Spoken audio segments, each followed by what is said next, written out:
how to turn off or restart the iPhone 16e or the iPhone 16 in two ways.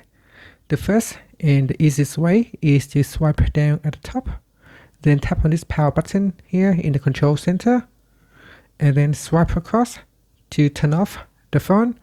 Once it is turned off, you can press and hold on the side button to restart the iPhone. So press and hold until you see the Apple logo appear on the screen, and let go of the button. Now the other way to do it is to use the side button and the volume button. So press and hold on the side button plus the volume up button. So press and hold on both buttons. So press and hold, and then after that you can swipe across to restart the iPhone 16e or the iPhone 16. And that's it. After that, you can press and hold on the side button to boot up the device.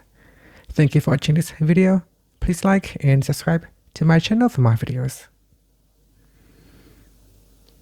Now you may need to wait for some time for the phone to switch off, and then after that you can press and hold on the side button for the phone to boot up.